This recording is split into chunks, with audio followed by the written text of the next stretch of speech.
Hi hello welcome to our channel. గత BRS ప్రభుత్వం ప్రవేశపెట్టినటువంటి రైతు బంధు పథకం గత 2-3 రోజుల నుంచి ప్రజల మధ్యలో ఒక అసభ్యకరమైన పదజాలంతో వ్యవహరించడం జరుగుతున్నది. చెప్పు తీసుకొని కొడతాము అనే పదజాలంతో. అయితే ప్రజల చేత ఎన్నుకోబడిన ప్రజానాయకులు ఇలాంటి అసభ్య పదజాలం వాడుతూ మాట్లాడవచ్చా? ఇది ఎంతవరకు సబబు? ఈ విషయం మనతో చర్చించి మరిన్ని విషయాలు తెలుసుకోవడానికి సీనియర్ జర్నలిస్ట్ శ్రవణ్ కుమార్ గారు ఉన్నారు. శ్రవణ్ కుమార్ గారు, ఇది ఎంతవరకు సబబు అంటారు, ఇలాంటి అసభ్య పదజాలాన్ని ప్రజల మధ్యలో వాడడం? ఒక ప్రజానాయకుడు ఈ విధంగా మాట్లాడడం, ఒక అన్మెచ్యూరిటీ బ్లాక్ మెయిలర్గా, ఒక రెడ్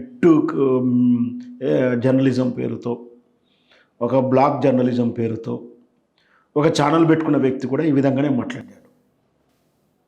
మనం స్పష్టంగా చెప్పొచ్చు, ఆ విషయంలో ఏం భయపడేది కూడా ఏం లేదు. తీర్మార్ మల్లయ్య, ఆయన మల్లన్న కూడా అంటానికి కూడా అర్హుడు కాడు.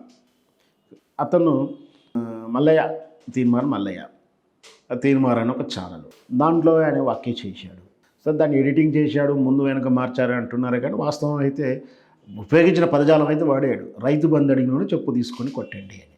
ఈ విషయాన్ని ఎండార్ చేస్తూ ప్రజానాయకుడు కోమటి రెడ్డి గారు కూడా అదే వ్యాఖ్య చేసినట్టు కూడా వీడియో వైరల్ అవుతున్నాయి. అన్నవారు మీరు చెప్పుతూ ఉండండి. ఇవాళ రైతు బంధు ఎత్తరాడు రేవంత్ రెడ్డి. ఇవాళ రేవంత్ రెడ్డి గారు ఏమంటే చెప్పు తీసుకొని కొడతాయి చూడన్న మళ్ళా మాట అంటే ఇది ఎంతవరకు సమంజసం అనేది మనం ఒకసారి చర్చిస్తే, ఎందుకు ఎవరిని కొట్టమంటున్నాడు, కొట్టమన్నాడా అనలేదా అన్నాడా అనేది ఫస్ట్ క్వశ్చన్.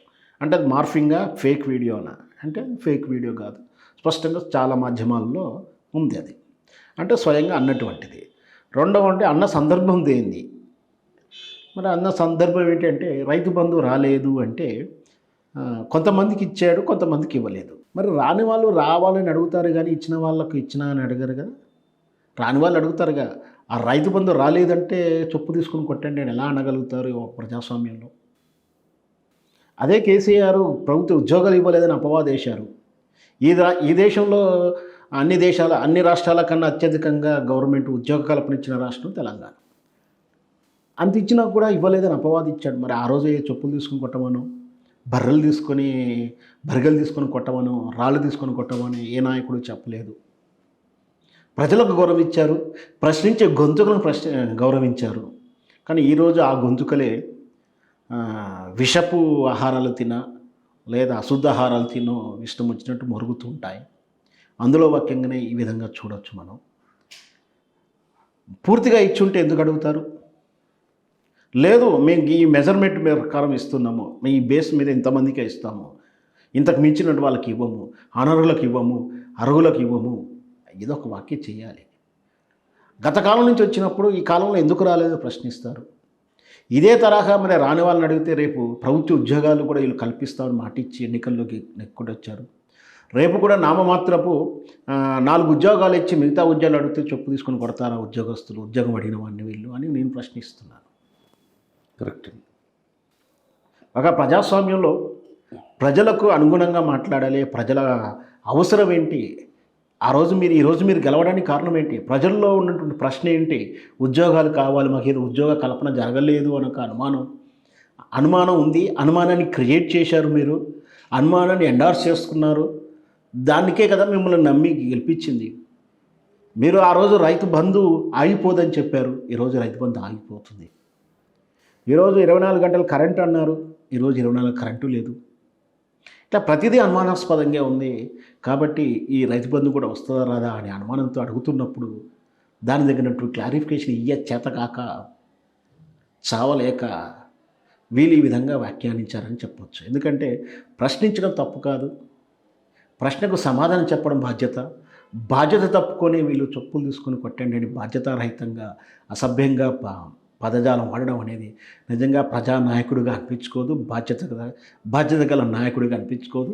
దీనికి తగిన మూల్యం రాబోయే ఎన్నికల్లో ప్రజలు ఖచ్చితంగా తీర్పు చెప్తారు. ఎందుకంటే ప్రజలు నాయకుడు ఏదో చేస్తారని గెలిపిస్తారు, చేయలేదని గతంలో కాలంలో కాకుండా ఇప్పుడు ప్రశ్నించే తత్వం పెరిగింది. సోషల్ మీడియా ద్వారా ప్రశ్నిస్తారు, ఇంటికి ఓటికి అడిగినప్పుడు వెళ్తే ఆడు ప్రశ్నిస్తారు, ఆ ఊరి వాడల్లో తిరుగుతున్నప్పుడు ప్రశ్నిస్తారు. నువ్వు ప్రశ్నించడానికే వీలు లేదు, మేము చెప్పులు తీసుకుని కొడతాం, పోలీస్ కేసులు పెడతాం. ఇప్పుడు మనం చూస్తున్నాం, పోలీస్ కేసులు కూడా పెడతా ఉన్నారు. మా ఊర్లో కరెంట్ రాలేదు, రైతు బంధు రాలేదంటే కూడా సిద్దిపేట దగ్గర ఉన్న అరెస్ట్ చేసిన వార్తలు కూడా చూస్తున్నాం.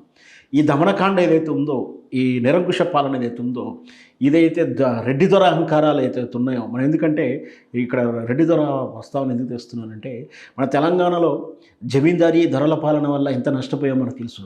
మళ్ళీ ఆ కాలాన్ని తీసుకొస్తున్నారు, ఈ గడీల పాలన, గడీల రాజ్యాంగం. ప్రశ్నించవద్దు మీరు. మేము ప్రశ్నిస్తే మేము అంటరాని వాళ్ళుగా చూస్తాం, అపురుషులుగా చూస్తాం, అస్పృశ్యులుగా చూస్తాము, మిమ్మల్ని చెప్పులతో దాడి చేస్తామనే ధోరణిలో చూస్తున్నటువంటి ఈ ధరల అహంకారం ఖచ్చితంగా రేపు రాబోయేటువంటి ప్రజా ఎన్నికల్లో తగిన మూల్యం చెల్లించుకుంటారు. తగిన బుద్ధి ప్రజలు చెప్పడానికి సిద్ధంగా ఉన్నారు. ఇకనైనా గత కాలంలో ఏదైతే పొరపాట్లు జరిగాయో, ఏదైతే వాక్యం ఉందో, ఏదైతే శూన్యత ఏర్పడిందో, ఆ శూన్యతను నిబద్ధతకు నింపగలిగితే, నిబద్ధతగా ప్రజా విశ్వాసాన్ని కోరుకుంటే ఖచ్చితంగా మళ్ళీ కాంగ్రెస్ పార్టీకి అఖండ మెజారిటీ వస్తుంది. లేని పక్షంలో దొంగలుగా, స్వార్థంగా ఈ దేశాన్ని దోపిడీ చేసుకోవడానికి వచ్చినామంటే ఖచ్చితంగా కేసీఆర్ని క్షమించనిటువంటి ప్రజాస్వామ్యం ఇది, ఈ తెలంగాణ గడ్డ. మీరంతా ఉల్లిపొరతో సమానం, ఖచ్చితంగా మూల్యం చెల్లించుకోక తప్పదని నేను చెప్తాను. చాలా ధన్యవాదాలు శ్రవణ్ కుమార్ గారు. Thank you.